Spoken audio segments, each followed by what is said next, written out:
Muy buenas tardes para todos, ¿cómo andan? Bienvenidos a Fácil Desviarse.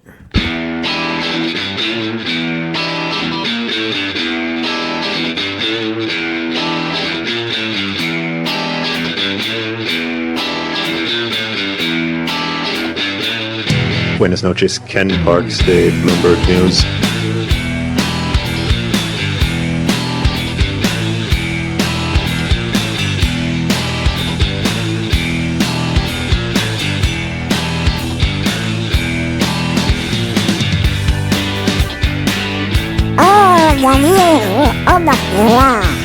Bueno, ¿cómo andamos, Nicolás? ¿Qué dice, Sapo? ¿Todo bien? Bien, por suerte. Hola, Jorge Valmeli. ¿Qué dice Sapo? Todo bien.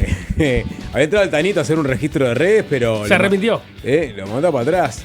Un Tanito de bermuda de jean cortada, ¿no? Llegó Luchis y mandó parar. Ya es la displicencia absoluta. Vos Para viste mí Bermuda es el la otro onda. día. Es la onda.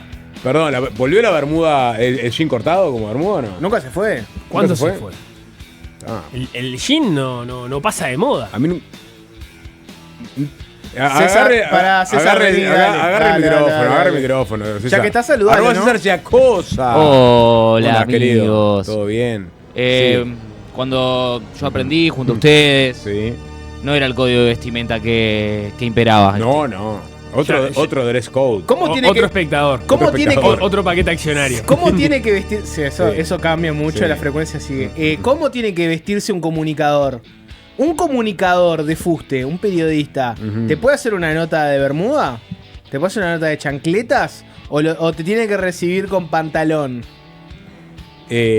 Bueno, no. Chancleta, yo creo que el límite es la chancleta. El límite es la chancleta. Vos límite- aceptás No, la la chancleta está claramente fuera del límite. ¿Bermuda, ¿Eh? ¿Bermuda prolija? ¿O puede ser un short de baño negro? Bueno, yo me he preguntado eso, porque a veces vas a algún evento, una conferencia, una presentación de un informe, y sabés que te vas a ir a encontrar con gente de traje. Capaz que no corbata, pero sí de traje. Sí. Y el periodista te va a lo sumo de una camisa desprendida, como tiene el Sapo Ujú. en este momento, ¿no? Una remera abajo, ¿no? Obviamente. Claro. Camisa desprendida y remera y mochila. Y así te moves en la vida. Sí. Y es como que no terminás de crecer. Como que el periodista no terminó de crecer en su forma de vestirse, salvo No. el de informativo, ¿no? Claro, no. Hay dos razas de periodistas, ¿no? Sí. Está, digamos, nosotros que oscilamos entre el periodismo y la comunicación, ¿no? Sí, está bien. Capaz que es eso lo que pasa. Sí. Capaz que es eso lo que Porque, pasa. digamos, tenemos que, llenar muchos zapatos, Sí. ¿no? Y tener después por ejemplo, el periodista de diario, ¿no? El periodista de diario, que no importa, importa sí su presencia, obviamente, pero no siempre el periodista de diario te va pero a... se va a poner algo un poquito más prolijo que Ujú. el comunicador, por decirlo de una forma. Una Maca Savera, por ejemplo, no te va con ¿cómo andás, arroba hoy que macana querida? No te va, digamos, ¿viste? Con la ropa de la escalada. Exactamente, no, me apilcha, ahí, a ver. Tuvimos esa discusión del tema del short, de que los hombres y las bermudas tienen habilitada, y en general los shorts de las mujeres son más cortos y obviamente no da. Pero no, yo voy con ropa no para un lado ni para el otro, como en el medio. Neutral. No voy a producirme una chaqueta, una camisa, salvo que es algo muy excepcional. Lo que importa es la noticia, no vos. ¿No? Estar cómodo. Y tampoco morirte de calor. Los hombres que van, perdón, pero de sí. estar de traje, corbata, No. y saco cuando Sí. hacen 30 grados, me parece que no sé cuál es el sentido de eso. Eso. Por suerte está como más descontracturado todo últimamente. O sí, eso siento por lo menos. Sí, es Sí, raro. a mí me queda la duda de eso, si no es un tema de falta de madurez en alguna dimensión. Sí. Que hay cierta correlación entre eso y la profesión. Eso es seguro, andar Sí, con... y ahora, por ejemplo, O capaz que es estar muy cerca del sapo. la misma persona, según el programa en el que está, puede estar en un canal, en un informativo, en un streaming o en, no sé, en un diario. Si vos te fijas, la misma persona, según el ámbito en donde está, a veces tiene vestimenta distinto y no. Yo me tengo... Podés encontrar al Sapo de mañana en 5 sentidos, en Canal 5, de saco y camisa, Ujú. o sea, uniformado de periodista, Sí. saco gris, camisa blanca, y de tarde te lo puedes encontrar fácil de verse con un canguro violeta y un gorro. Sí. ¿No? Y sigo siendo el mismo. Y sigue siendo el sapo. Sí. ¿Sigue siendo el mismo sapo? ¿Vos crees que cambia quizás el cómo el otro responde? Sí. Yo creo que sí. Yo creo que un poco cambia, ¿no? Como te ven, te tratan, decía Mirta. Y si te ven mal, te destratan. sí. O no te contratan. O no te contratan. ¿Cómo andás, @Alvin Green? Querido, él sí, no sé si ya arrancó la temporada de Bermudas, pero está por arrancarla. El operador tiene otras licencias. No, es ni que hablar. Bueno. De hecho, desconfío del Tiene menos licencia también, Desconfío ¿no? que el No es operador, cosa de desconfío del operador que en verano esté de pantalón. Te pregunto, ¿qué pasa acá? El verano del operador es de short de baño y chancleta. Exacto. Sí. Desconfío de otra cosa. Y si se metió a la playa antes de venir, mejor. Sí, porque la consola calienta aparte, ¿no? O sea, Claro, hay hay que estar fresco. Hay que Dice, refrescarlo. Memorias de un histórico. Así arranca la semblanza del diario El País de Memorias Luis de un Alberto de histórico. Heber, ¿no? Memorias de un histórico. Pues está bueno. Hoy se despidió y ahora vamos a hacer un repaso del Parlamento después de 40 años de actividad. 40 años. 40 años de actividad parlamentaria, o sea, ininterrumpida, o digamos, interrumpida en todo caso porque tuvo que ocupar cargos ejecutivos, ¿no? 40 años de Claro, actividad. pero no tuvo que renunciar. No, O sea, bueno. siguió siendo de alguna forma senador, más allá de que estaba con licencia para ser ministro. Después volvió al Senado. Exactamente. Luis Alberto Heber, un histórico absoluto, Memorias de un histórico. Pues así arranca, ¿no? Porque Luis Alberto Heber, para los más bisoños, es ese Heber ministro, el Heber del último gobierno. El Heber ministro es muy nuevito. Es muy nuevito. Heber arrancó en el 85, dice, y así arranca la nota del País. Dice, Heber recuerda bien, tal como indicó en febrero en diálogo con el País, cuando ingresó al Palacio Legislativo un día de 1985. Y ahí cita a Heber. Estaba todo apagado, todo cerrado, y un funcionario nos dejó entrar. Estamos hablando de regreso a la democracia, ¿no? Heber había sido electo diputado por Rivera. Nació en Montevideo, electo diputado por Rivera. Bueno. Una rareza, Ujú. porque sale electo diputado por Rivera de una lista 15, un número históricamente colorado, pero que en Rivera era blanco. Exacto. Que hoy el Boca Andrade, por ejemplo, dijo que su familia en Rivera había votado la lista 15, había puesto Heber Mira. en el Parlamento en el 85. Anotaron la lista de cosas que le ha dado Rivera al país, ¿no? Una es Luis Alberto Heber. ¿Sí? Sí, dijo que si no fuera por el departamento de Rivera, seguramente su historia política hubiese sido otra. Lo dijo hoy. Le pedimos que nos abriera la sala, ¿no? Ese funcionario que le deja entrar. Y me acuerdo perfecto de cuando ingresamos. Carlos Rossi salió corriendo a una banca y dijo, yo me voy a sentar acá. Es como cuando, arranca las clases, ¿no? Y agarras el banco. Sí. Yo me voy a sentar acá y le voy a decir a los colorados que los voy a interpelar. Estaba jugando. Estaba jugando. Por mi parte, le pregunté al funcionario si se acordaba dónde se sentaba mi padre. Mario Heber Usher, ¿no? Del 58 al 71 fue diputado y después senador hasta parte del 73, cuando vino el golpe. Porque quería el mismo lugar y me indicó cuál era la banca. Dice, la historia no termina ahí porque marcó Heber. En su momento tenía el desafío de asegurarse su asiento cuando iniciara el periodo legislativo y los otros diputados también estuvieran en la sala. Porque es verdad, entraron para elegir asiento, pero no estaban todos. Entonces, el día de los bifes, nuevamente tenían que disputarlo. Por otra parte, la ex senadora habló en ese entonces con el País sobre la primera vez que le dieron la palabra en el Parlamento, una instancia que puede generar nervios a quienes son nuevos en el plenario. En la primera reunión de bancada del Partido Nacional, Wilson Ferreira Dunate dejó en claro que los más chicos tenían que participar en las sesiones. Heber recordó, nos miró a los más jóvenes, a la barra joven. Me acuerdo que nos clavó la mirada, era muy carismático e imponía mucho. Y dijo, los muchachos jóvenes, sí, ustedes, quiero que hablen el primer mes. Así le sacan el miedo a la cámara. No sé de qué, hablen de cualquier cosa, pero quiero que estén debutando. Y debutó Heber. Se anotó en la media hora previa para hablar de uno de los temas con los que hizo campaña en su momento, con la lista 15 en Rivera, el hospital de Rivera, al que había descrito en su momento como de un total abandono. Hizo una exposición que la ley no fue improvisada, primera y última vez que leyó Heber, me imagino. Ah, ¿te imaginás? Me No, capaz que lo imaginé. dijo. ¿Alguna vez viste a Heber leyendo vos? No. Bueno, no Sí, sé, no importa. Estamos en alguna hoy se pidió interpelación, Heber, vamos a algún nombre en ensalzarlo. inglés me acuerdo que leí. Sí, un poquito. La ley porque me daba temor. Después empecé a anotarme en todas las medias horas previas, sobre todo en el primer año. Estaba abonado, era el primero que me anotaba para plantear cosas de Rivera y ahí empecé a tener una participación mucho más fluida.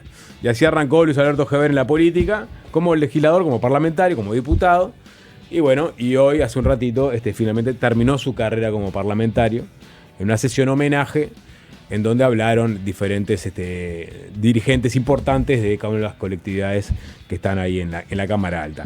César, Sí. poné de fondo, si no te molesta, Bitter ¿no? Sweet Symphony. Poné de fondo, ¿No? César, el video compilado que armó el Partido Nacional sobre la historia política de Heber. No hace falta que le pongas audio, el Partido Nacional armó un compilado mostrando al Heber joven, cuando recién entraba. Tiene un aire a Trump joven ahí, ¿eh? ¿Qué? Sí. Pausa. En el anterior, en el cuadro anterior. No se ve como Donald J. Trump. Sí. Pausa. Estamos en la transmisión de YouTube, por las dudas, si quieren ir a arrimarse, dar su likecito, comentar, etcétera. ¿Vos lo ves parecido a Donald Trump? Sí, Trump más rubio, pero... Tiene un aire, tenés ¿No? razón. Tiene un Trump algo. joven. Tiene un algo, el trumpista. Dale play, Cecitar.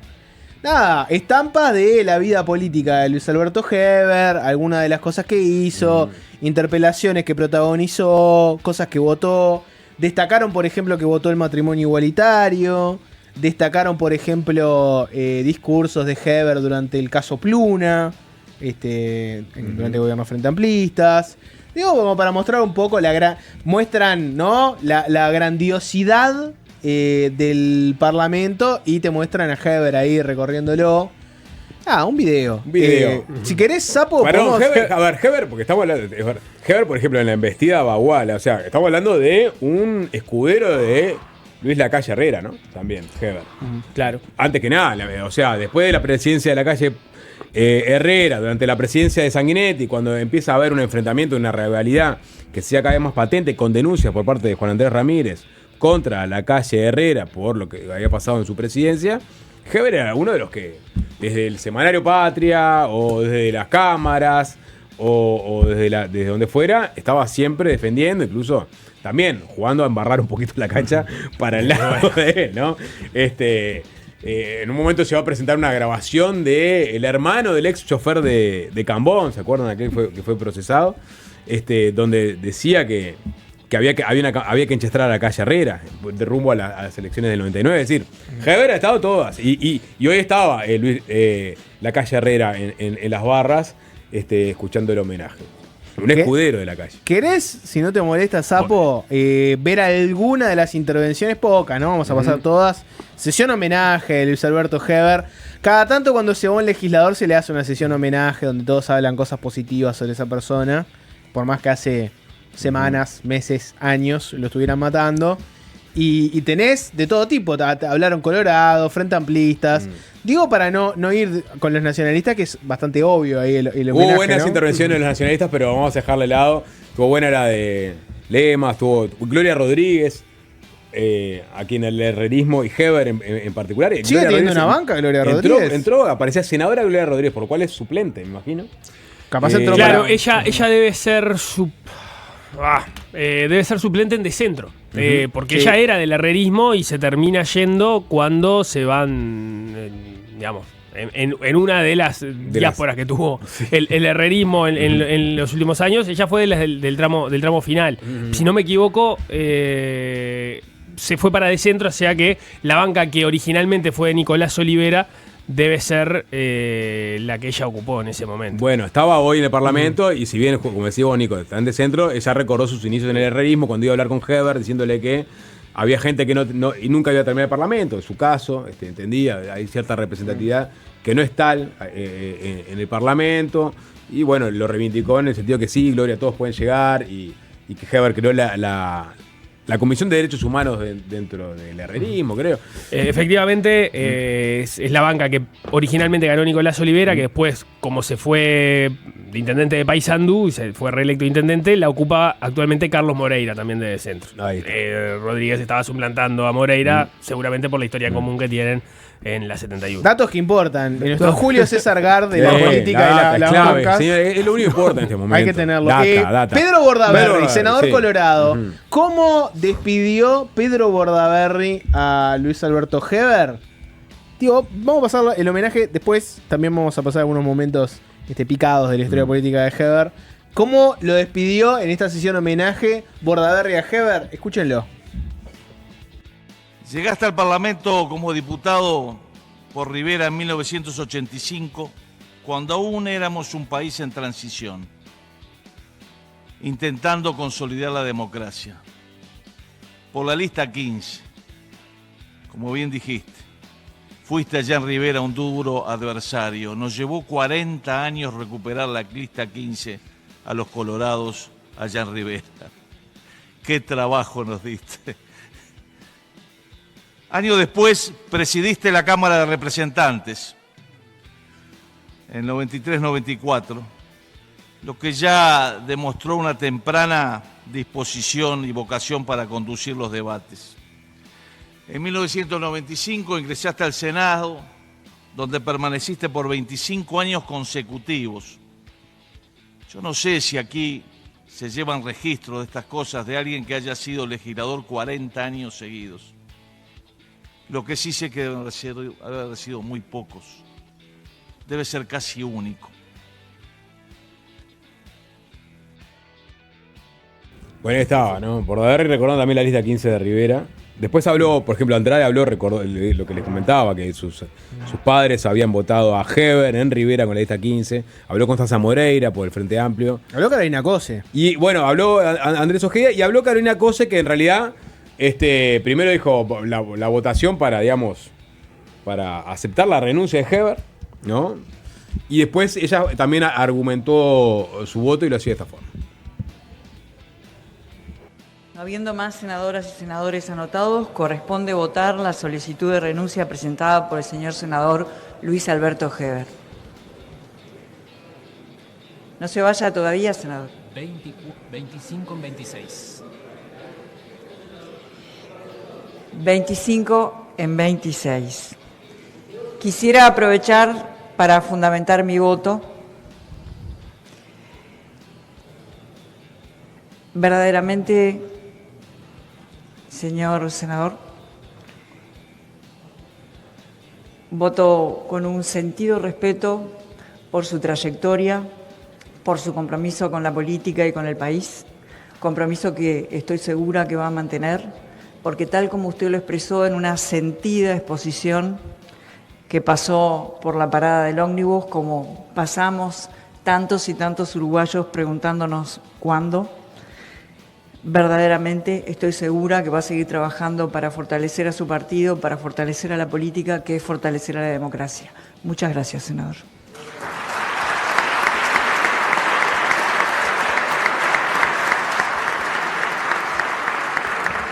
Y en ese momento todos los senadores fueron a abrazar a Heber. Y fue el último momento de Heber en el Parlamento. Sí, muy lindo el homenaje. Vamos a los momentos picantes de la trayectoria política de Luis Alberto Heber. ¿No? Ya está, ¿verdad? Sí, listo. Podemos dejar el mármol. Se cierra una puerta y se abre otra. Luis Alberto Heber, que tuvo unos 5 años muy movidos, ¿no? Hablemos de los últimos 5 años de Luis Alberto Heber, en el gobierno de la coalición republicana. ¿Qué pasa, Nico? No, nada, no le diste tiempo a nada. O sea, la gente todavía lo está abrazando a Heber en este momento. Perfecto. Sigamos. Bueno.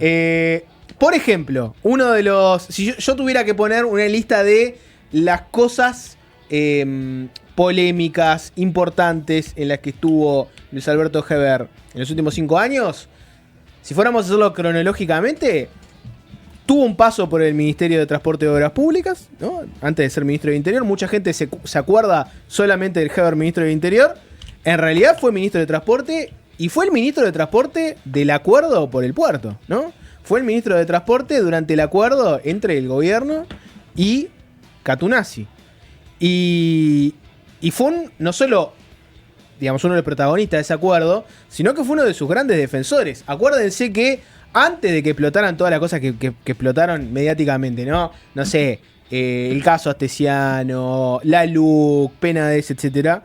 La discusión sobre el acuerdo del puerto era como una de las grandes discusiones del país.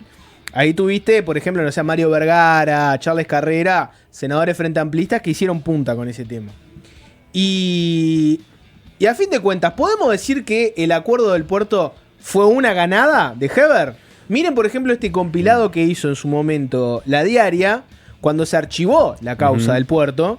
Y básicamente hubo una sesión, pero recontra picada en el Parlamento, donde básicamente Heber fue a hablar y entendió que el Frente Amplio tenía que hacer un acto de autocrítica de, les archivaron la causa, acá no había nada, a mí me dijeron de todo, ¿por qué ahora no hay un reconocimiento a esto?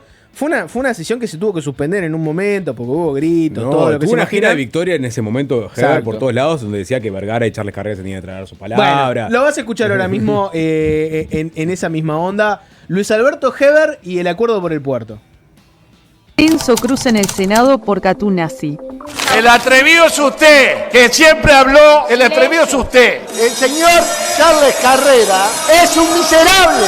Queda levantada la sesión durante 10 minutos. La discusión como asunto político del archivo de la causa Catunasi trajo duros intercambios entre oficialismo y oposición. Naturalmente yo esperaba algún acto de grandeza, pero los que no tienen grandeza de espíritu ni honestidad intelectual no admitieron su error. Se tienen que tragar cada una sus palabras porque en 2 oportunidades la Fiscalía ha dicho que se archive el asunto porque no hay delitos. El Frente Amplio no tiene que tragarse ninguna palabra y mucho menos porque se lo exijan de la manera agresiva y fuera de lugar como ocurrió hoy. El Frente Amplio lo que reafirma es que cada vez como oposición que vea una actuación con irregularidades va a actuar como debe actuar.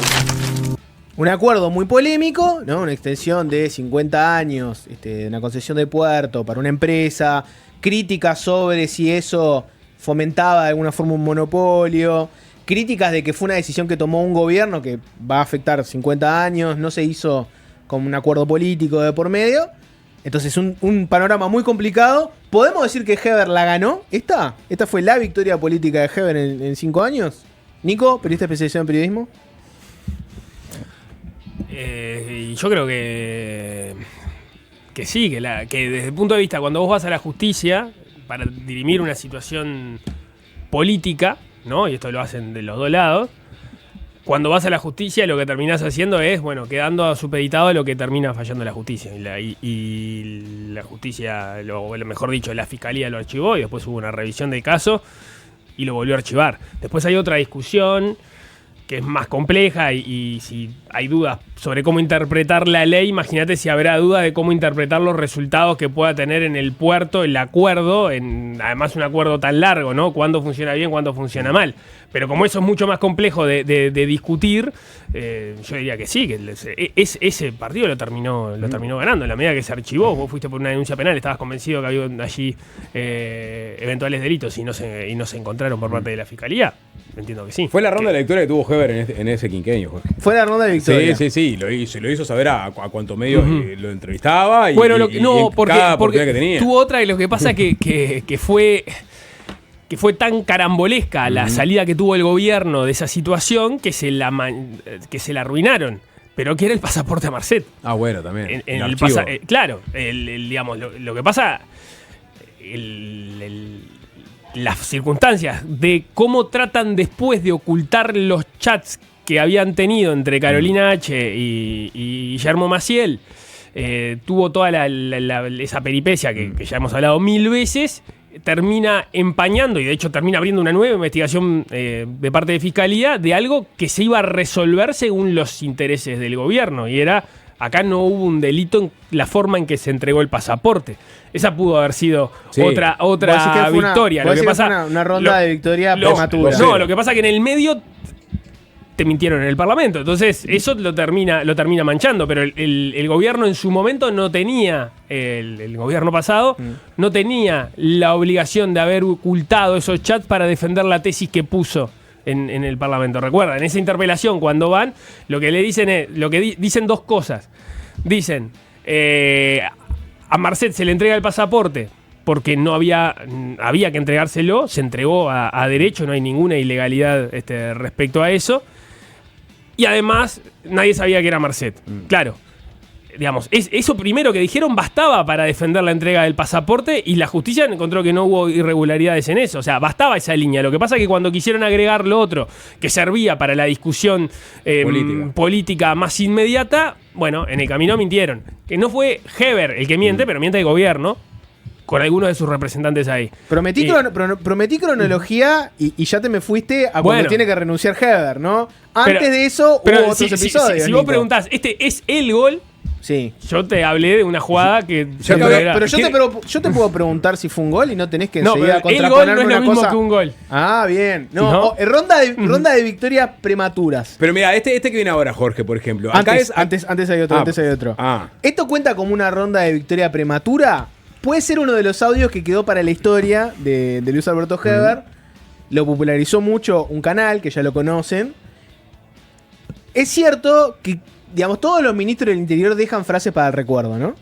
Tenés, no sé, no se resistan. Frase de Bonomi que quedó para el recuerdo, ¿no? Por decir una, ¿no?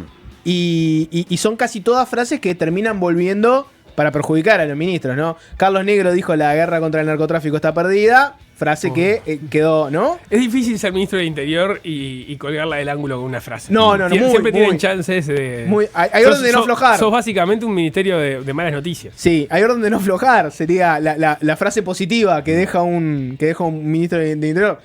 Ahora, esta es la de Heber. La conoce seguramente porque, no sé, la popularizó Sin TV. Pero en un acto, cuando se estaba discutiendo la LUC, Heber, en el escenario, se despacha con esta frase. Volvieron las carteras al barrio. Ahora podemos salir con carteras. Ahora podemos vivir sin miedo. Volvieron las carteras. Y va a volver la seguridad. Sí, bueno, un poco apresurado. Arranca su gestión como ministro del Interior. Volvieron las carteras. Pero ¿sabes lo que pasa? Que Heber, a ver, hoy lo reivindicaron puntualmente ese aspecto de la trayectoria política de Heber, que muere repentinamente Jorge Larrañaga, ¿no? Una persona que era fundamental en el esquema del Ejecutivo. Y aparte, una figura, no vamos a decir quién es Jorge Larrañaga dentro del Partido Nacional. Bueno, ese shock es absorbido por quién. O sea, ¿a quién apela la calle Pou para tratar de mitigar un shock que iba a pegar por todos lados? A Luis Alberto Heber. Y eso lo reivindicaron todos porque decían, Heber, que estaba con el tema de verdad del puerto, pero Heber se preparaba en la segunda parte del quinquenio a dejar las tijeras mochas. Era básicamente inaugurar, y Heber se iba a retirar de la política inaugurando cosas. Y ese era un poco, digamos, el espíritu con el cual lo habían convocado. Y lo mandaron al Ministerio del Interior.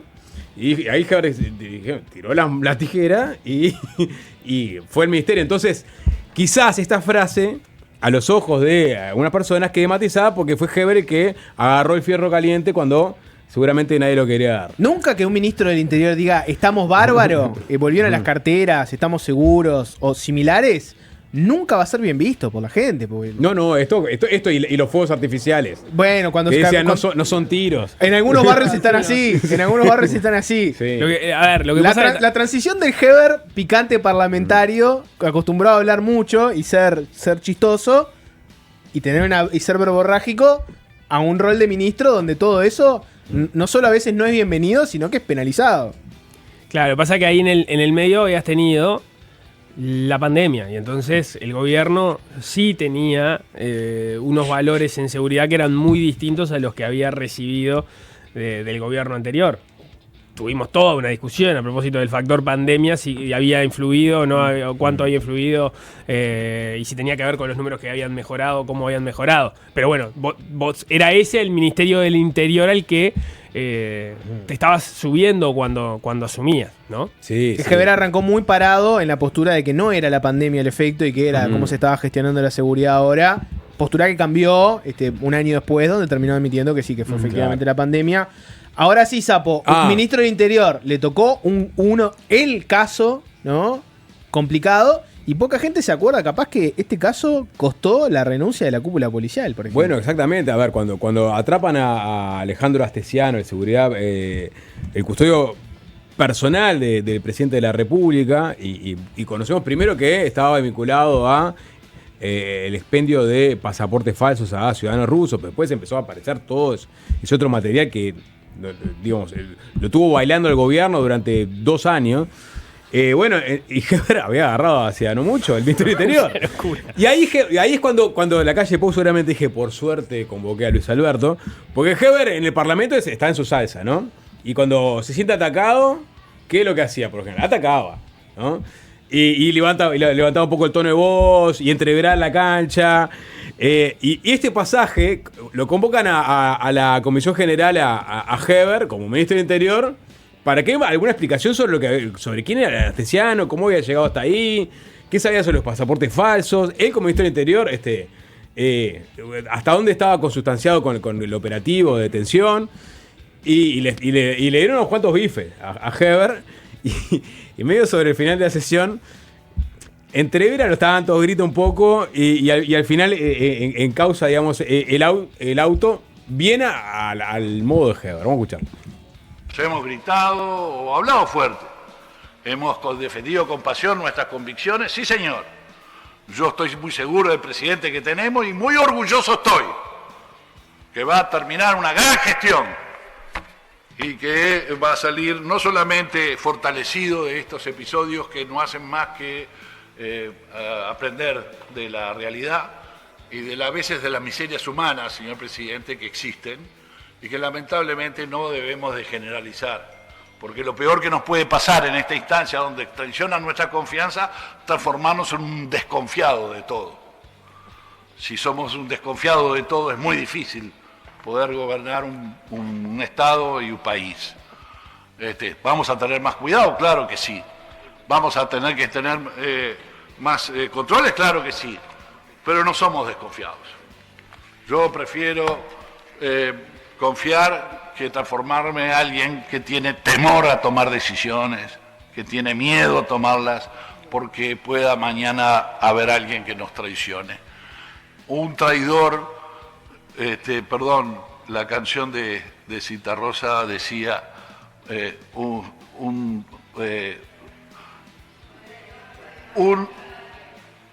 ¿perdón? Ahí está, pero no me acordaba la frase. Un traidor, aquella linda canción de Adagio, mi país creo que es. Un traidor puede más que 1000 valientes. Y es verdad. Un traidor puede más que 1000 valientes. Y los tenemos, todos los podemos tener. No voy a descalificar a mis 1000 valientes que tenemos porque haya un traidor. Y por eso, señor presidente, estoy muy seguro de lo que vengo a defender acá. Muchas gracias. Ahí estaba, Heber en su el tema ahí era Astesiano. ¿No? Este era Astesiano, exactamente. Un traidor, ¿no? ¿Cómo es? ¿Dice mi padre o dice mi madre? Dice mi padre que un solo traidor puede con 1000 valientes, claro. ¿no? Sí, que se lo sopla, se lo sopla, creo que pues, si no escuché mal, Lilian Quechichán se lo sopla. Sí. O sea, es una frente amplista diciéndole peganos, pero por lo menos tirar la frase bien. Para mí es Citarrosa. Ese pasaje es 100% Heber. Ahí, medio entreverado, acomodando el cuerpo al final del... ¿no? Cuando ve que está medio contra las cuerdas, un par de gritos, ¿no? Pero generando diálogo con el contrincante. Sí. Y nada, bueno. Una práctica política que no sé si es compartible, la de no quiero ser desconfiado. Me encantaría que fueras desconfiado. Me encantaría que desconfíes, que asumas las peores intenciones de las personas, porque si pasa lo que te imaginabas, vas a estar cubierto. Y si te sorprenden y son grandes personas, nadie se tiene que enterar que vos eras un desconfiado antes. O sea, yo puedo desconfiar de alguien, chequear lo que hace, revisar todo. Y si esa persona me da una sorpresa y resulta ser una persona correcta que hace todo, perfecto. Y si no, por lo menos yo estaba preparado y encima del tema. No sé si después de que... Jorge, estaba ensayando alguna defensa sobre la marcha. ¿Cuál es la defensa? Se le metió un topo que hizo cualquier cagada. ¿Cuál es la defensa? Pero claro, una vez que se mete un topo que se manda 1000 cagadas, no sé si la línea discursiva para salir es seamos más confianzudos. Capaz que no era por ahí. Un solo traidor puede con mis valientes. Está listo, un solo traidor puede más con mis valientes. Un episodio que ameritó la renuncia de la cúpula policial, ¿no? Fue duro ese momento. Otro momento duro, con Heber como ministro del Interior. Se acordarán de cómo fue todo ese episodio, ¿no? Romina Celeste aparece con una denuncia sobre Gustavo Penades, hablando de explotación de menores. Y Gustavo Penades da una conferencia de prensa. En esa conferencia de prensa dice que esto es impensable, que no fue así, que... No le están perdonando ninguna en el homenaje, ¿no? Fácil de es periodismo, no hace No, homenajes. está perfecto, está perfecto. Y Luis Alberto Heber fue a esa conferencia y después dejó unas palabras. Este es lo que decía Luis Alberto Heber después de la conferencia de Penades, cuando lo agarran un tiempito después y le preguntan por el caso del ex senador nacionalista. Claro lo que dijo Penades en conferencia, no hay nada más para agregar. Es muy evidente, estamos con una situación de indignación, pero la expresó él mejor que nadie en una conferencia de prensa, dando la cara en forma individual y diciendo que va a hacer acciones judiciales. En el momento que se esté desarrollando puede haber una investigación al respecto, puede dejar el cargo. No como investigación, si él está denunciando. La investigación va a partir de la denuncia que él hace de difamación. Esto es una difamación y lo tiene que probar en la justicia. Es el que va a la justicia. La otra persona no va a la justicia, va a las redes, a destruirlo en las redes. Pero bueno, la justicia es el camino que ha elegido el senador y el senador confía porque está muy tranquilo. Bueno, ahí lo tenían a Luis Alberto Heber. Seguramente es uno de los tragos más amargos que tuvo Heber lejos. durante ese quinquenio, ¿no? También. Sí. Que es su, Sí, digamos, seguramente el político más importante de la 71 terminara enredado en este asunto. Sí, más allá igual del golpe que haya sido para él en lo humano, por la confianza personal, o en lo político, porque representó un golpe durísimo para el herrerismo, ¿no?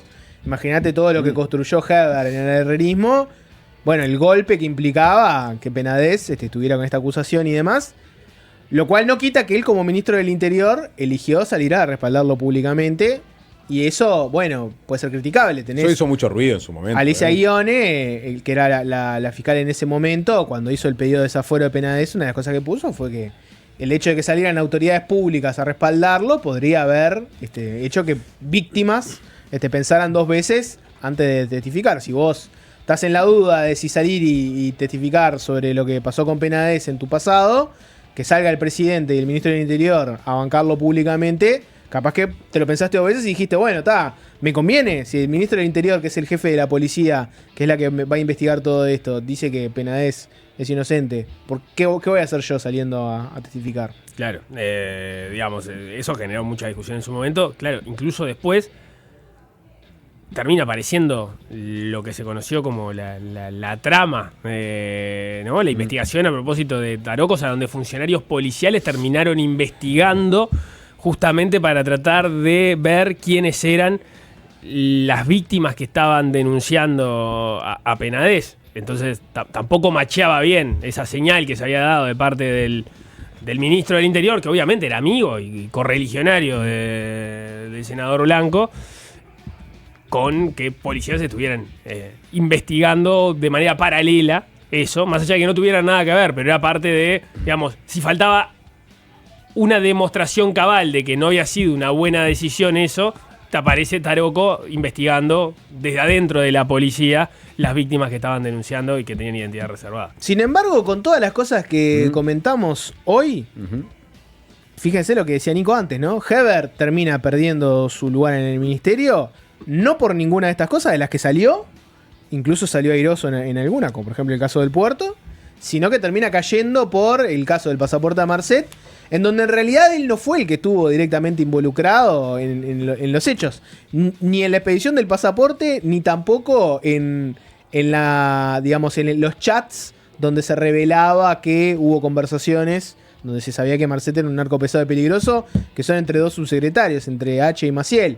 Entonces, digamos, como caen todos en la bola, cayó Heber ahí también, y aún así, y con el herrerismo muy golpeado por lo de Penades, tuviste la candidatura de Laura Raffo, que después Raffo no estuvo en la fórmula, se fue con la 40. O sea, aún así con todas esas complicaciones, entró en el Parlamento.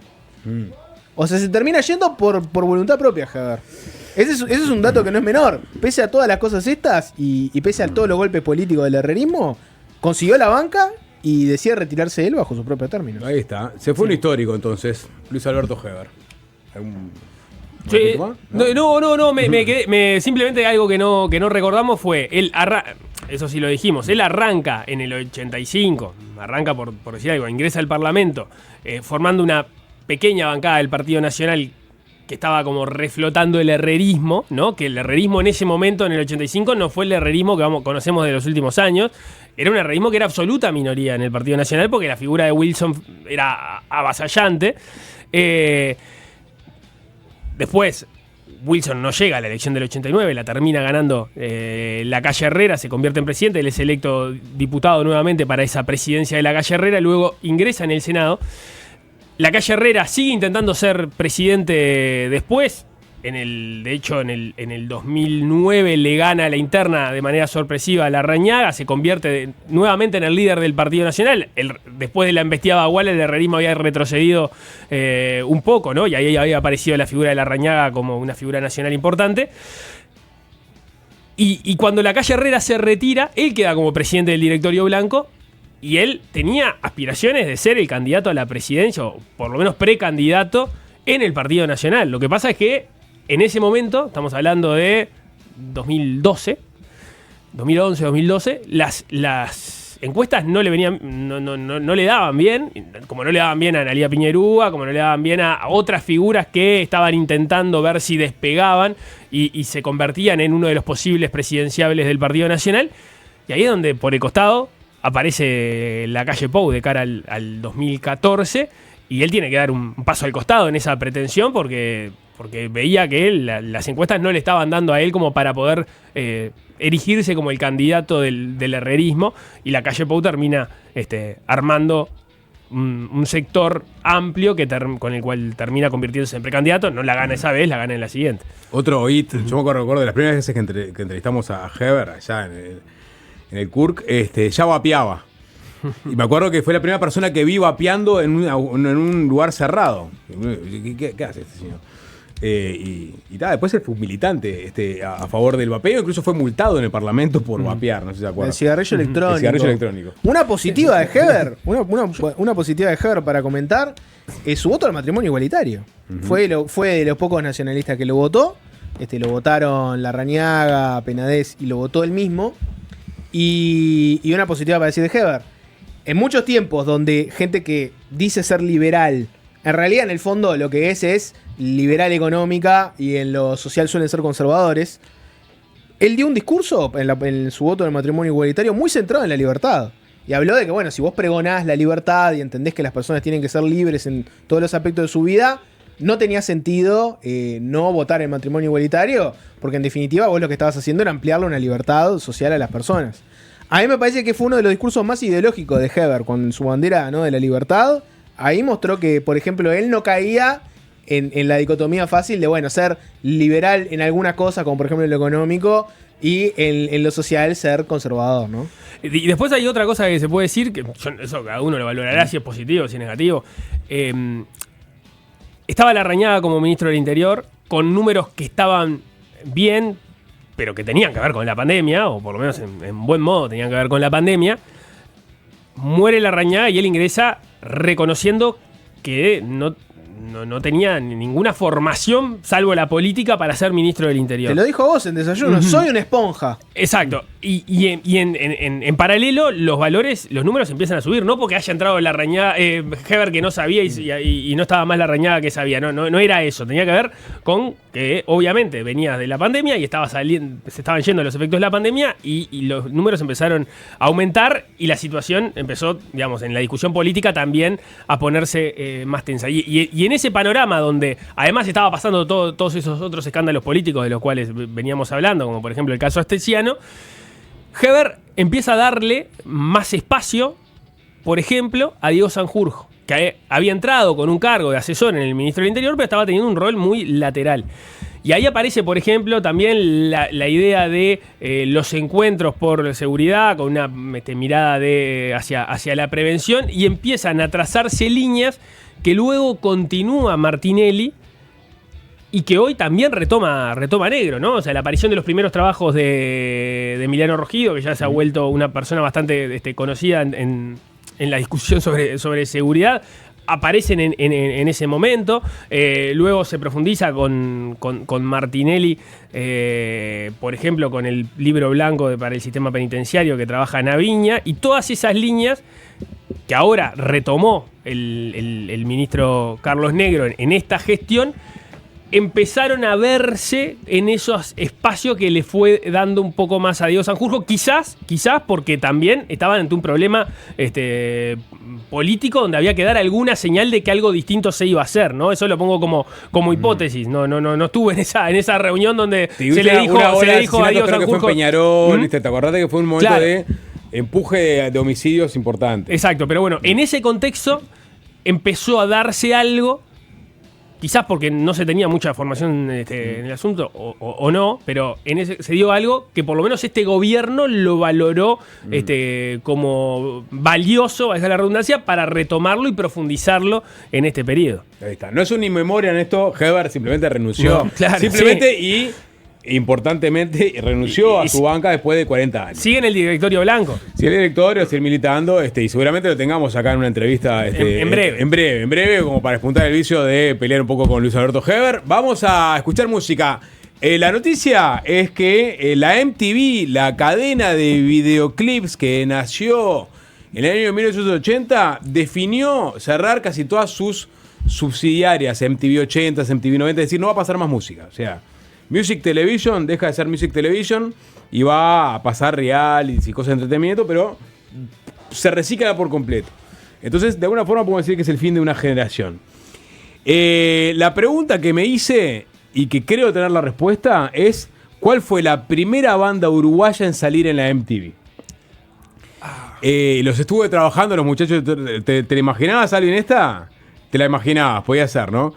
Es una época en que... Mi idea no terminó de llegar a esta banda porque no me imaginé que iba a ser una banda que en ese momento no estaba activa. Claro, por esa época todavía no existía MTV Latino. O sea, en Argentina se podía ver, por ejemplo, la cadena MTV, la norteamericana, con la llegada de cable. O sea, ¿estás hablando de los 80? Estamos hablando de fines de los 80, principios de los 90. Donde no existía Ruth Infarinato. No existía Ruth. No existía el gordo que comía alfajores. Me olvidé el nombre, perdón. Ay, por favor. ¿Cómo se llamaba el que comía alfajores? Tinelli. Berta. Berta, bien, gracias. Es que no, Berta. Alejandro y todos esos. No estaban. No estaban. Qué sueño ser un VJ, sapo. Por favor. Vos hubieras sido un impecable VJ de MTV. Era espectacular. Tiene un informativo la MTV también. No es níquel. No es níquel. Porque no he llegado todavía. No, en su momento le consulté al guitarrista y autor de esta canción, de la letra, y me dijo que sí, que estamos hablando de una banda que graba su último disco en Argentina, con la idea de proyectarse a Argentina, pero internamente se estaba desgranando la banda y graban este videoclip, que si quieren lo pueden ir a ver, está subido en YouTube. Que logra, no sé cómo, hay alguien que nos cuente cómo lograron colocarlo, que el programador de MTV Estados Unidos lo programara en algún momento de en la español. madrugada. En español. En español. Una canción en español, sí, claramente. Eran... porque ahí se separaron la banda y se formaron los buitres. Eran los estómagos con la canción y con el videoclip de Abril. Vamos a meternos, estuvimos hablando de Heber, vamos a meternos con las cifras. Sí, una breve de la ECA. ¿Ya se acostumbraron a la sigla? No sé ni lo que es. No, bueno, paso a leerla porque yo nunca me la acuerdo de memoria todavía. Es el área de estadística y criminología aplicada del Ministerio del Interior, que viene a ser una evolución de lo que era el observatorio, ¿no? ¿La AECA o la ECA? AECA, Área de Estadística y Criminología Aplicada del Ministerio del Interior. Es una evolución del observatorio, porque el observatorio básicamente lo que hacía era llevar la contabilidad de los delitos y eventualmente presentar los informes con las cifras de los delitos. Se espera, eso ya lo ha explicado Diego Sanjurjo, que es a quien le va a tocar justamente, le está tocando gerenciar esta área. Tiene otros componentes vinculados también a la generación de información y análisis crítico de los números de los delitos. O sea, se espera que de esta forma se genere mayor información con la evidencia que hay sobre las políticas públicas vinculadas a la seguridad. Parte de lo que se comunicó en su momento es cuál va a ser el régimen de publicación de información vinculadas al avance de los delitos. Lo van a hacer de manera trimestral, o sea, vos vas a tener una publicación de los valores cada 3 meses y a su vez va a haber informes semestrales e informes anuales. Además va a haber, y ya ha habido algunos, como por ejemplo en el caso de las estafas, informes que cada cierto tiempo se van a también hacer analizando algún delito en específico, pero lo que ocurrió ayer fue que se presentaron los indicadores delictivos correspondientes a el periodo comprendido entre el 1 de enero y el 30 de septiembre de 2025. También para irnos acostumbrando sobre cómo van a ir apareciendo estos datos, lo que vos tenés ahora se te monta el último trimestre a lo que ya tenías respecto de los 2 trimestres anteriores, ¿no? No vas comparando trimestre a trimestre, sino que, bueno, ahora vas a comparar, o lo que se presentó fueron los datos de enero-septiembre de 2025 comparados con años anteriores en el mismo periodo. ¿Es obviamente. correcto, Nicolás, eso? No, supongo que sí, no sé. ¿Bueno, no eres un experto en seguridad? No, claramente no. Retiro la pregunta. Supongo que habrá, que puede, es plausible de discusión como todo. Entiendo que lo que se quiso dar después, no tengo una reflexión acabada sobre si se logra o no se logra, es despolitizar la discusión sobre las cifras en cuanto a que no, por ejemplo, el gobierno pasado te comparaba mucho en relación a el punto de partida como marzo, que está bien, es una forma de hacerlo, vos comparás gobierno a gobierno, gestión a gestión. Bueno, en realidad, por lo menos en el discurso de lo que se plantea por parte de la ECA, acá acá no importan los gobiernos, lo que importa es mirar los indicadores de cómo le está yendo al país en este tema. Entonces, miremos, o sea, lo que tenés que ver es cómo estuviste en el año, no cómo estuviste desde marzo, ¿no? Porque, a ver, enero, septiembre te cubre enero, febrero y, bueno, enero y febrero el presidente era Lacalle Pou, no era Yamandu Orsi, el ministro era Nicolás Martinelli, no era Carlos Negro. Sí, después si cada uno, los datos están abiertos, si cada uno quiere hacer sus comparativos, ¿no? Trimestrales, claro, como se le antoje, bueno. Sí, si vos entrás en la página del Ministerio del Interior, en la página de la ECA, están, yo no los miré, pero están los datos, según ha dicho Sanjurjo, desglosados mes a mes, y ahí podés hacer el juego y las comparaciones que a cada uno les resulten pertinentes. Otro de los cambios, esto ya había aparecido para el trimestre anterior, cuando se conocieron los datos respecto al primer semestre, es que aparecen más datos. Los indicadores que veníamos conociendo eran básicamente homicidios, rapiñas y hurtos, y en algunos casos violencia doméstica o abigeato. Ahora hay 15 indicadores delictivos que están siendo presentados en estas ocasiones, que están agrupados en 4 grandes grupos, que son los delitos contra la persona, los delitos de violencia basada en género y sexuales, los delitos contra la propiedad y los delitos complejos. En los delitos contra la persona están el homicidio, los heridos por arma de fuego, las lesiones y las amenazas. En violencia basada en género están los homicidios de mujeres por violencia basada en género, básicamente los femicidios, la violencia doméstica y asociados y las denuncias por delitos sexuales. Contra la propiedad, los más conocidos, rapiñas, hurtos. Se agregó el tema de vehículos hurtados, que es un indicador que suele ser mencionado como esos indicadores más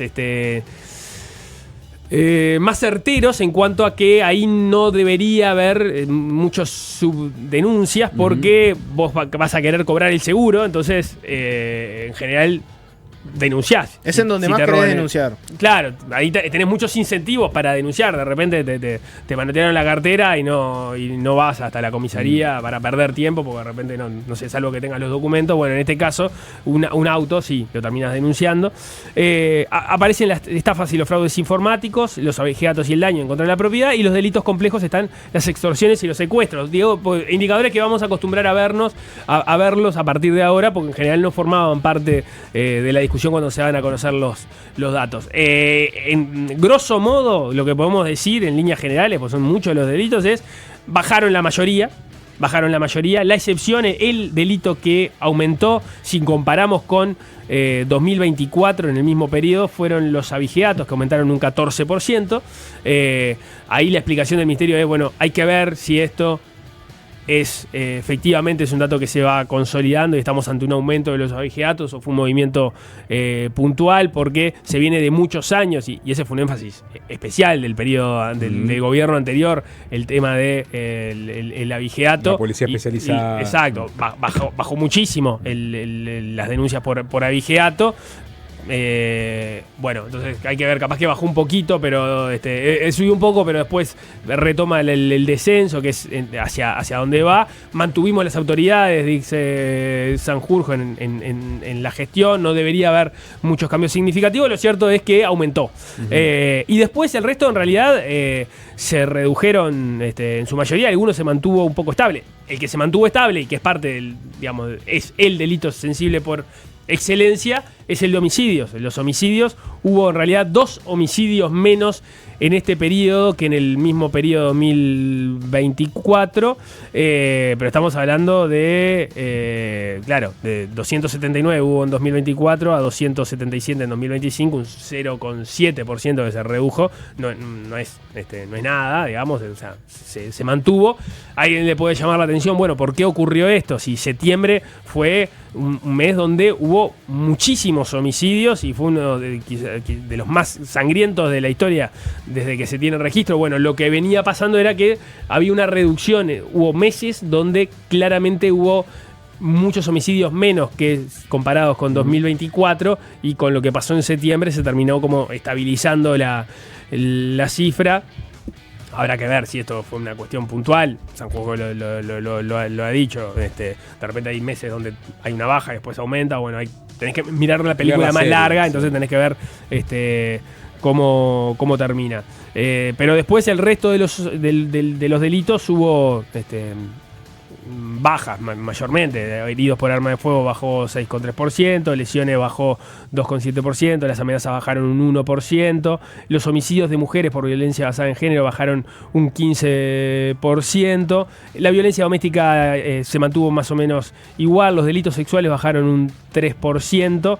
Siempre estamos comparando eso, enero-septiembre 25 con enero-septiembre 24. Las rapiñas bajaron un 12%, los hurtos un 8%, las estafas y los fraudes informáticos, es un dato raro, bajaron 18%, porque en general son delitos que vienen en aumento, porque todos los demás que leí en realidad, en casi todos los casos, o en todos los casos, también venían también en retroceso en el 2024. Es una tendencia que se consolida. Y después, los delitos complejos, extorsiones y secuestros, no son muchos cuantitativamente. Hubo en lo que va del año 6 secuestros, por ejemplo. Había habido 11 en 2024, había habido 23 en 2023, y antes había menos, 7, 10, 2. Digamos, pero son delitos que no tenés idea cuántos secuestros hay en Uruguay. Bueno, de lo que va del año van 6 secuestros y 391 extorsiones. Eso bajó un 20% en relación al año pasado, que había habido 489, por lo menos de las que se han denunciado. Acá llega un mensaje que dice: yo sufrí un secuestro. Mirá. Sí, el secuestro que hizo Nico a mi corazón. No, es increíble que lleguen ese tipo de mensajes. Temas sensibles, muchachos, no manden ese tipo de mensajes. Pará, un dato más, porque venía a cuento. Hoy Sanjurjo contó en Desayunos Informales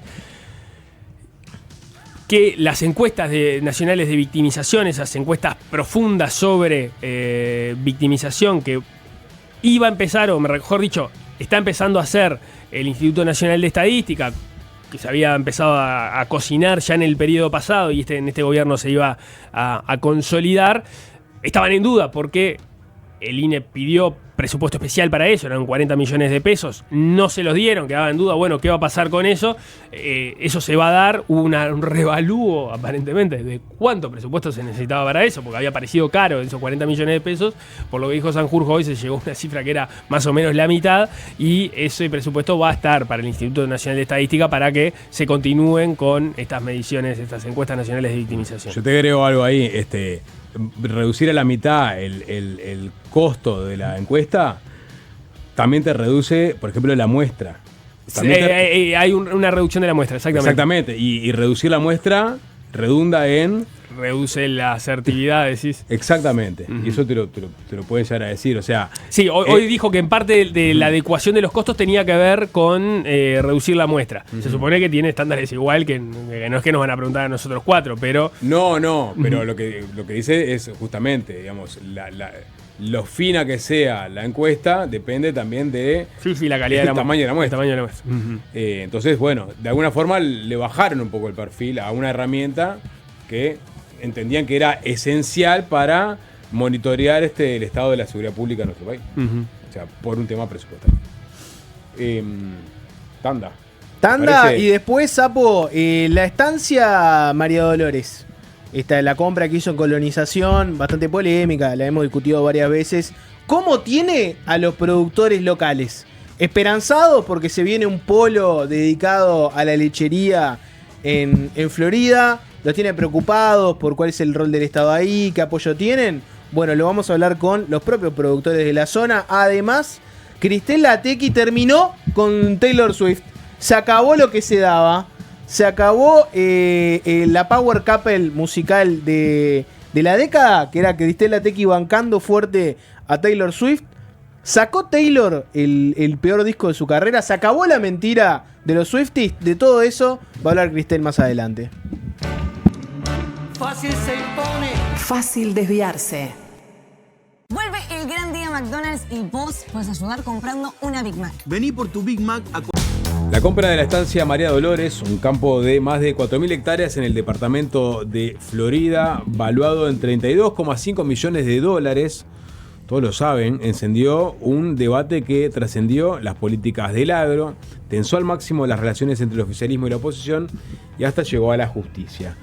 En el plano nacional, el gobierno la defiende como una oportunidad inmejorable para potenciar la producción en la cuenca lechera, aparte que era una promesa de campaña, mientras que la oposición la compara con otra pluna u otra regasificadora. La discusión no es igual en el plano local. El intendente de Florida, Carlos Enciso, por ejemplo, que es blanco, apoya la iniciativa y hasta propuso instalar allí un polo educativo con la UTEC. Bueno, ¿qué pasa con los productores locales? ¿Qué dicen ellos? ¿Qué mirada tienen sobre esta polémica que obviamente trascendió lo estrictamente lechero y pasó al plano netamente político? Vamos a conversarlo con Federico Arrillaga y Atilio Sastre, que son productores lecheros de la zona. En el caso de Arrillaga es directivo vocal de la Sociedad de Productores de Leche de Florida. Y Sastre, Atilio, que también integra la sociedad, es además asesor técnico de Tambos en su rol de ingeniero agrónomo. Bienvenidos, ¿cómo andan? Muchas gracias, un gusto. Muchas gracias, bienvenidos. Gracias a ustedes por arrimarse, se vinieron de Florida expresamente para la nota. Así que doblemente agradecidos. No, por favor. Y es verdad que es una voz que no ha estado presente, ¿no? O sea, han hablado otros por los productores locales, seguramente, pero no ustedes directamente. Ya nos vamos a meter ahí, pero cuéntenos un poquito estrictamente en qué emprendimientos están metidos ustedes actualmente.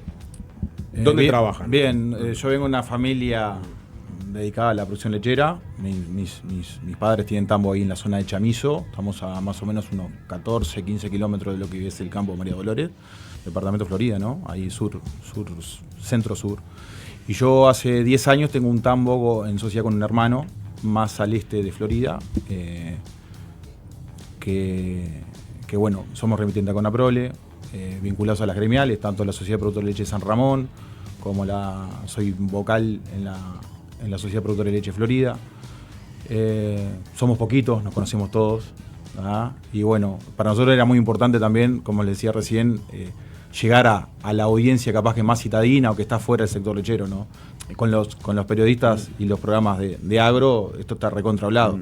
Pero estaba bueno un poquito volcar el sentir nuestro acá. Bien, Atilio, ¿en tu caso? En mi caso, oriundo de la ciudad de Sarandí Grande, también de familia de tradición vinculada a la lechería. Estuve unos años estudiando acá en Montevideo, después estuve ahí trabajando en otras partes del país y desde el año 2012 trabajo como asesor técnico privado y bueno, volví a la zona donde mis orígenes y bueno, trabajo hoy como asesor un poco de agricultura, un poco de lechería y un poco de ganadería, así que hacemos un mix y bueno, compartimos con Federico la directiva de la Sociedad de Productos de Leche de Florida y un poco, bueno, es para nosotros es una oportunidad también de eso, de hablar con otras voces del país que a nosotros creo que tener una representación y una posibilidad de transmitir lo que nosotros pensábamos y cómo vemos nosotros o cómo analizamos nosotros el caso de María Dolores y otros temas que también son importantes para la lechería, me parece que es una oportunidad a la cual le agradecemos mucho y vamos a tratar de colaborar en la medida de nuestras posibilidades. Antes de entrar en el tema y teniendo en cuenta esto, que no solemos hablar de estos temas y no los manejamos, si tuvieran que decir, bueno, ¿cómo está la lechería hoy en el país? ¿Cómo podrían resumirlo para tener ahí 2 o 3 pistas para encarar la conversación? La lechería hoy está pasando un buen momento y yo entiendo que es el factor más importante que tenemos es el clima. Viene siendo un año bueno. Venimos de un 2023, que lo saben bien porque todos lo sintieron, el tema de la seca. Y el 24, esto es una opinión mía, capaz que Atilio después ve si está de acuerdo o no, pero el 24 arrancó con mucha agua, con el exceso de agua en el otoño. En mi caso, y creo que de muchos, fue peor que la sequía. En el tambo es muy sensible, el exceso de agua, la vaca es muy sensible a eso, ¿no? Estar en condiciones, se van las condiciones de confort, estar entre el barro, la verdad es muy complicado para la vaca, para los operarios. Entonces venimos de un ejercicio 23-24 muy duro, donde se complicó la facturación, donde los márgenes también se complicaron porque se encareció producir en ese momento, y venimos de un segundo semestre del 24 bueno, y un primer semestre del 25 muy bueno. Y obviamente arrancando, viste, los ejercicios agropecuarios son de 1 de julio al 30 de junio. Entonces entendemos que se proyecta un buen ejercicio el que viene. El clima es mucho para nosotros. Después lo que tenés es cómo se dan la canasta de insumos que tenés que comprar, que el principal insumo que tenemos son los concentrados, las raciones, los granos, ¿no? Y bueno, hoy hay una relación muy buena, ¿no? Donde deja margen ahí. Después yo tengo la opinión que el precio que estamos obteniendo está bastante estancado porque es muy similar al de agosto 23.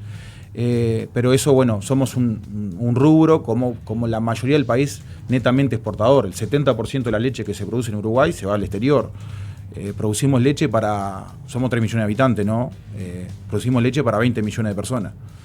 Entonces dependemos mucho del mercado exterior, dependemos mucho del tipo de cambio, ¿no? Que está planchado, ya viene de la administración pasada. El sector exportador es un reclamo que usted siempre se está comentando, ¿no? Los economistas lo están diciendo. Entonces en la ecuación eso. Pero viene siendo un año bueno después de unos años bastante duros. Y si te llevo de lo macro a lo micro, ¿no? Para desasnarme a mí, que soy una persona que no conoce absolutamente nada de ese rubro, ¿cómo es un tambo típico? Por ejemplo, hablame del que tenés con tu hermano, ¿no? ¿Cuánta gente trabaja ahí? ¿Cuántos litros de leche se produce ahí? ¿Cómo es? Bien, está bueno porque se habla mucho en la industria cuando, viste lo que pasó con la planta Rivera, por ejemplo. Pero en el tambo que tengo con mi hermano ordeñamos unas 200 vacas y directamente todos los días trabajan 4 personas. Pero después tenemos jornaleros y ahí tenemos un agrónomo para todos los meses, una veterinaria con su ayudante todos los meses. Estamos nosotros también. La gente reside ahí.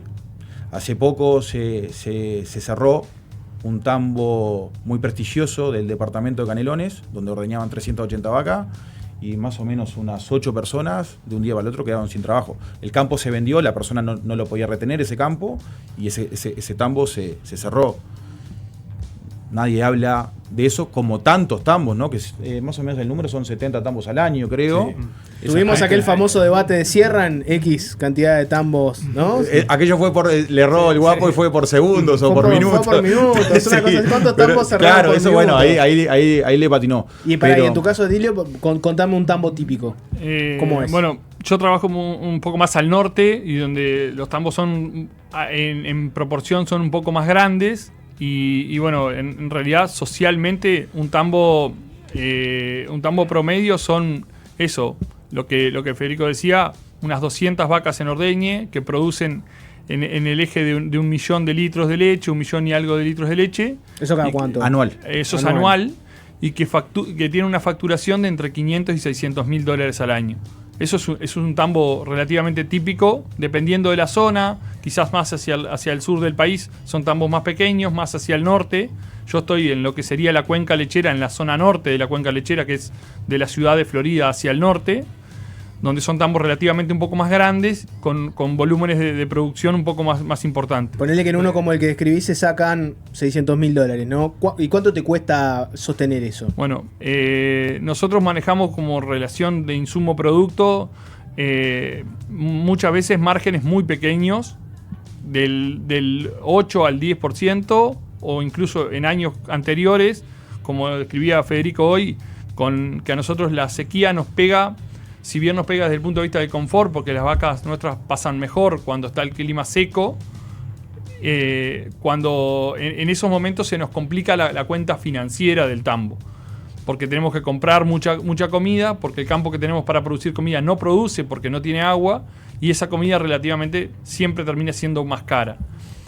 Por otro lado, cuando vienen las épocas de lluvia, si bien el campo produce bastante más, tenemos problemas de cuidado de la vaca, del confort de la vaca empieza a pasar mal y empieza a no rendir lo que tiene que rendir. Entonces ahí es cuando un poco que era lo que venía pasando estos últimos años, un poco por sequía y otro poco por exceso hídrico. Y una más antes de pasar a María Dolores, ¿no? El campo donde está un tambo de estas características, más o menos como las que escribieron ustedes, ¿cuánto puede costar? O sea, ¿cuánto puede costar el campo en sí mismo? Digo porque siempre que hablamos de María Dolores hablamos del precio del campo, cuánto cuesta, etcétera, para tener una idea. Sí, yo también estoy en una parte comercial ahí que trabajo en un escritorio rural. Eso va a variar un poquito por zona, ¿no? Pero hoy te puedo decir que la media va a estar más cerca de los $6.000. Está de un campo casi que pelado. Cuando un productor lechero tiene la posibilidad de arrendar o de comprar algo lindero, si te piden algo más, te tenés que estirar. O sea, es como, tengo la chance de agrandar el patio de mi casa. ¿Tá? Y porque lo preciso, porque esto y lo otro, vos te estirás. Pero ¿cuántas hectáreas y cuánto sería todo el campo en plata, más o menos? Hoy lo que hablábamos, esas 200 vacas, o un campo promedio, más o menos 150 vacas, estás hablando de algo de 120 hectáreas, sí. Hectárea más, hectárea menos, es el promedio y es esa escala. Después te tiro otro número para vos, como decías, citadino. Más o menos, cada 50 vacas necesitas un operario fijo. Y después ese jornalero que trabaja 4 jornadas más y los técnicos. Entonces, 100 vacas, seguro hay 2 sueldos. ¿Tá? Y los jornaleros. Entonces, cada 50 vacas es eso. Porque después, cuando hablemos de María Dolores y el tamaño de las fracciones que quieren dar, decir, bueno, ¿cuánta gente se va a radicar ahí? ¿Tá? Pero el precio de la hectárea, van a haber campos que te lo piden 8.000 y hay que estudiar, eso es caso a caso, y va a decir, vos tenés que meterle a esto, y habrán campos que los puedes comprar a 4.500. Y obviamente que te vas a tambos que están en zona de Cololó, Soriano, San José, esas cuencas donde el índice de productividad de la tierra, ¿no? Tenés que ver cómo es, bueno, se verá el valor. Era María Dolores, vamos a meternos con el proyecto María Dolores hasta lo que conocemos hasta ahora, por lo menos. Pero era un campo apetecible para los productores de la zona, ya se lo veía con buenos ojos. Y sobre el proyecto en particular que conocen hasta ahora, ¿qué opinión tienen? La gremial de Florida hace unos años le pidió a Ceres y al economista Mullo que hiciera un estudio y el economista se contraenroscó porque le encantó lo que era la dinámica del sector.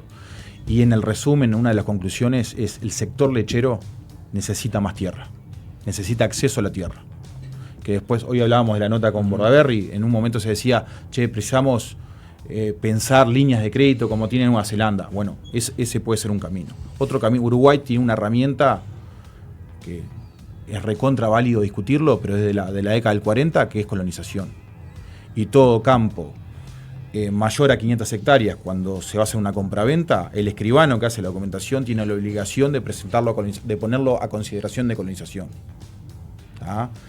En la campaña electoral pasada, todas las gremiales lecheras, pues somos varias, está la Asociación Nacional de Productores de Leche, que es nacional, pero después cada zona tiene una gremial y tienen peso, se juntaron con todos los candidatos y se les expresó, la lechería necesita más campo, ¿tá? Necesitamos línea de crédito, estos son laburos a largo plazo, hay tambos que se están cerrando porque se terminan las posibilidades de campo o hay recambios generacionales, los factores son varios, ¿no?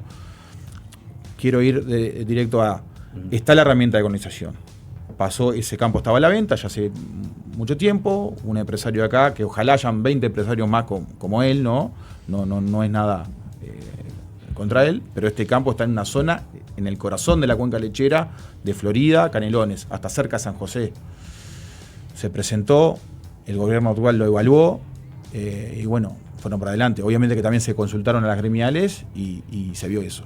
El campo... Perdón, las gremiales fueron consultadas antes de ejecutar no sé si consultadas antes puntualmente esta compra. Pero ustedes igual estaban afines, o sea, sí, dale para adelante. Necesitamos campo. Sí.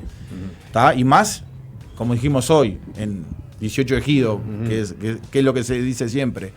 El campo es un campo agrícola ganadero.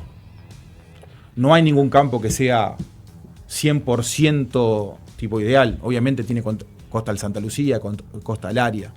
Pero es un campo que ya se hacía agricultura, que se hace ganadería intensiva, y son de los campos que, ya te digo, de los que están en la vuelta nuestro. ¿Por qué al sector le sirve, esta pregunta para usted va a ser muy básica, pero para quien la mira con la lógica citadina no, que haya más campos dedicados a la lechería? ¿Por qué a un tambero le sirve que haya otro tambero en la misma zona, que si uno lo piensa con un kiosco no funciona con la misma lógica? Porque nosotros de tambero a tambero no somos competidores, somos socios cooperarios. En el caso que la mayoría somos repitienda con Aprole, somos socios cooperarios. ¿Tá? Y las industrias, hay un tema a escala, necesitamos más leche. Porque el problema Calcar, el problema de Coleme, el problema de Pili, hablamos que en las extracuencas se nos está terminando la leche y no hay tambo. Bueno, la gente que está en la lechería, los productores que estamos pujando, las familias que apostamos a esto, necesitamos más escala. Pero la lógica ahí, ¿cómo es que funciona? En la medida que se remite más leche, ¿quién hace uso de esa mejora? Ustedes remiten, hay más productores, remiten más leche a, no sé, supongo que esa con hay menos productores. No, pero ahora incorporando más productores se remite más leche. Está bien, porque la otra cosa que ha ocurrido es, en realidad se han desaparecido productores pequeños, quedan los tambos grandes. La agricultura nos corrió. Ahí está. La forestación, la ganadería. Pero a ustedes les redunda en una mejora de la eficiencia, porque hay más volumen si hay más volumen de leche, con Aprole mejora su eficiencia y entonces les puede pagar mejor el litro de leche. ¿Cómo es la lógica ahí que funciona? ¿Por qué se ven favorecidos en ese sentido? Desde el punto de vista de la eficiencia de lo que es una planta industrial, la necesidad de leche siempre va a ser va a ir creciendo. Hoy en día estamos en un pico de leche que es histórico para el sector, porque solamente lo había logrado cuando había unos grandes pools con capitales extranjeros y volvimos a replicar esa leche. La escala de lo que decía Federico, hay un montón de costos fijos que al aumentar la escala se diluyen en su peso total de los costos. Básicamente es eso. Y el costo, en el caso de este tipo de productores, que muchas veces son productores familiares, el costo de vida de esa familia termina siendo un costo fijo para la empresa. Entonces, si tú aumentás la escala, podés mejorar ese estilo de vida y esa forma de vida. Y las nuevas generaciones tenemos estilos de vida diferentes a lo que tenían nuestros padres y a los que tenían mucho más de lo que tenían nuestros abuelos. Entonces nuestras necesidades son mayores. Por eso la tendencia es que cada vez haya productores más intensivos y más grandes. Y desde el punto de vista de la industria le pasa exactamente lo mismo. O sea, hay una demanda internacional creciente por los lácteos, más allá de los vaivenes de precio que existen, pero sí hay una demanda creciente y hay una eficiencia industrial que está asociada directamente a la cantidad de litros de leche que procesa. Bien, vamos al proyecto. 16 tambos es lo que se proyecta. Banco de forraje, recría. O sea, es un paquete que, digamos, incluye... Sí. No, una cosa sí. que es importante de lo que es la estructura del campo de María Dolores. María Dolores tiene un área cercana a las 1.200 hectáreas con posibilidades de riego, que es otra escala en la lechería que desde la gremial hemos trabajado y hemos impulsado muy fuertemente porque estamos convencidos de que es un nuevo eslabón en la capacidad de producir en nuestros establecimientos, y en el caso de la experiencia que tenemos en el campo recría de la Sociedad de Productores de Leche de Florida, le ha cambiado la lógica productiva. Ajá. O sea, ese campo a su vez tiene ese valor porque en parte tiene esa posibilidad y tiene una fuerte inversión en lo que es obras civiles con destino a riego. Bien. Ya sea con tomas de agua como con represas dentro del mismo establecimiento. Vamos a una tanda y seguimos hablando con ustedes, con Atilio Sastre y Federico Arrillaga, productores lecheros de Florida, sobre la compra por parte de colonización de la estancia de María Dolores, con todos los dolores de cabeza que les supuso al gobierno, y a ver qué les parece a ustedes el proyecto y cómo va a potenciar, si es que va a potenciar efectivamente a los productores locales. Ya venimos. Seguimos conversando con dos tamberos, con Federico Arrillaga y con Atilio Sastre, que son de la Sociedad de Productores de Leche de Florida, que es el departamento donde está ahí María Dolores, este campo de la discordia, que ya está en una fase de adjudicación de, digamos... El departamento que produce más leche en el país. El departamento que produce más leche en el país. Se proyecta crear 16 tambos ahí. Va a haber un proceso, digamos, un llamado para que las personas lo trabajen, pero esencialmente, ¿quiénes van a terminar trabajando en esos tambos? Todavía no sabemos bien. Obviamente tenemos compañeros de la sociedad que hoy no pudieron venir, que están más cerca y en la comunicación diaria con colonización. De esto es el campo de colonización, ¿tá? Y está... se perfila para que va para el sector lechero.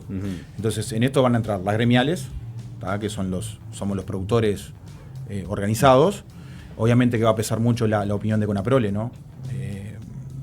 Es casi seguro que los remitentes ahí van a remitir a Conaprole. Hoy, no hace mucho tiempo que se tomó posición del campo. Entonces, está en estudio. Se va a armar una colonia, ¿tá? Que serán 16, habrá gente que dirá que son 18 y capaz que hay gente que dice que son 12, por lo que hablamos hoy fuera de micrófono, el tema de la escala y todo. ¿Cuál es la escala óptima para que por lo menos el tambo sobreviva? Por esto que veníamos diciendo antes, de que hay tambos chicos que están desapareciendo. Que es complicado producir y bueno, tiene que ser algo que sea viable, ¿no? Ahí hay mucha discusión de cómo es, ¿viste? Hay otras colonias que han sido asociativas, alguna puede funcionar, algunas otras no. Tenemos casos ahí en Florida, ahí al lado de María Dolores, la colonia 33 Orientales, que tiene 40 o 50 años, creo que fue que cumplió el año pasado, o la colonia Timote, que se inició en 2006-2007.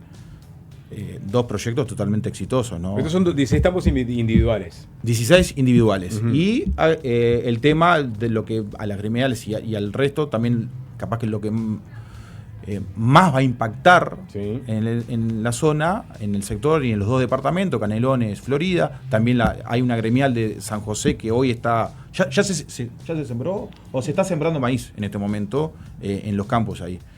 Pero los bancos de forraje son de las cosas más importantes. ¿Qué rol juegan el banco de forraje, por ejemplo? Ahí va a tener un impacto entre los socios de las gremiales, que van a ser los que van a utilizar y van a estar con los proyectos de decir, bueno, acá vamos a plantar esto, vamos a hacer grano de maíz bajo riego o en secano es sin el riego, o vamos a hacer fibra, alfalfa, micropicado, silos. Hoy casi que directamente hay una posibilidad que 200 productores puedan entrar en esos proyectos, donde nosotros mismos somos los que pagamos eso, ¿no? O sea, la hectárea, todos los trabajos lo pagamos lo pagamos nosotros con la producción. Pero, digo, pero básicamente- 200, una posibilidad de 200 y pico de productores van a tener la chance de poder sacar parte de lo que consumen y que necesitan y estabilizar esa adquisición desde ese campo. O sea, que si eso no existe, ustedes lo que tendrían que hacer es o plantar en sus propios campos y entonces... Que lo vamos a seguir haciendo, o estar comprando en otros lados, o traer de más lejos, o esto trae mucho. Pero ¿quién van a ser preguntar a los beneficiarios es, ¿quiénes van a terminar trabajando? ¿La gente de los productores lecheros de Florida? Esos 16, bueno, ahí... Más o menos ustedes se conocen entre todos. Es decir, ¿quién está interesado ya en hacerse de un... Yo me imagino productores actuales que están con problemas de escala, que están capaz que arrendando, ¿tá? Que están, o algún productor que tiene su hijo y no hay lugar para que pueda producir ahí, tienen capital y decir, che, mirá, mi hijo puede ser aspirante a colono y de acá ya se puede llevar 50 vacas y lo puedo ayudar a comprar el tractor, y ahí arranca a desarrollarse. Hijo de productores que están en situaciones complicadas. Obviamente que hay capaz que personas que no son productores y hoy están trabajando en tambo y tienen su capital. Lo que a veces estamos medio en contra es decir, che, poner a alguien que no tiene un respaldo, no tiene un capital, eso es medio complicado. No es imposible, pero es medio complicado, o sea, se cuesta arriba, ¿no? Pero colonización después tiene la última palabra. El que decide es colonización. Yo opino que va a decidir y van a buscar los perfiles con las gremiales y con Conaprol. Pero medio a dedo en el sentido no peyorativo. En el sentido de que, bueno, conozco la realidad, sé quiénes son los que trabajan en la zona y estas personas tienen el perfil para ser adjudicados con se van a anotar, no le voy a invocar al número, pero se van a anotar 100 personas, se van a anotar. 100 aspirantes van a ver. Para quedar ahí. Y vamos por otro lado.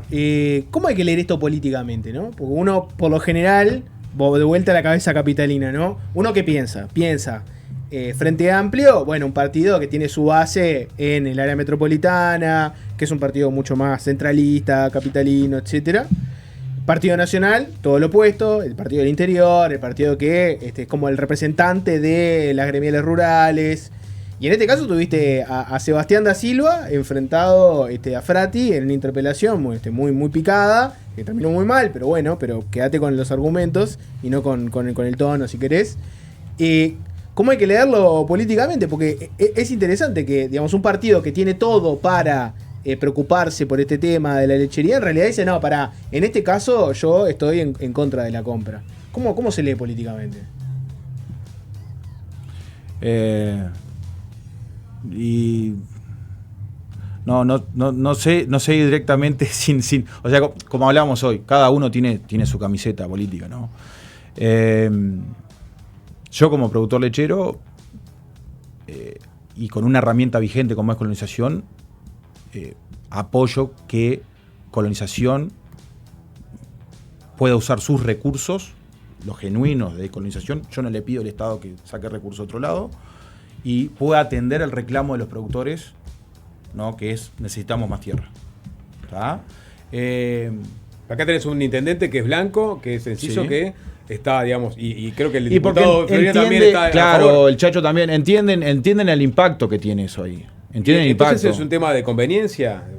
Digo, si beneficia a mi departamento, capaz que estoy dispuesto a controvertir a mis correligionarios. Pero ¿qué otro intendente? ¿Hay algún otro intendente que haya dicho que está en contra de María Dolores? Capaz que los legisladores sí, porque está el debate ahí.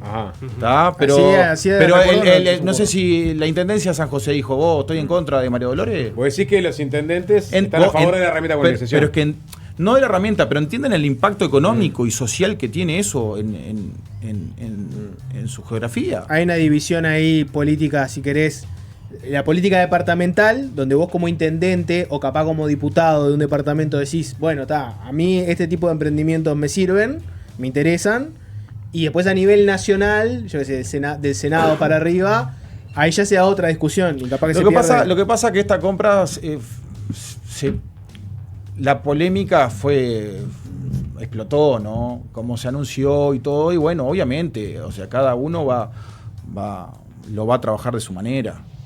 Pero Sebastián da Silva, que fue la persona que fue a hacer el video y que es una persona de campo, y que como bien decís vos, todos los intendentes blancos de alguna forma no te van a cuestionar la herramienta de colonización porque es beneficioso. No digo los intendentes blancos, cualquier intendente. Sí. Porque beneficia, digamos, al departamento. ¿Por qué un blanco? Hay que tener una lógica política más que una lógica productiva, digamos, el cuestionamiento de la compra de colonización.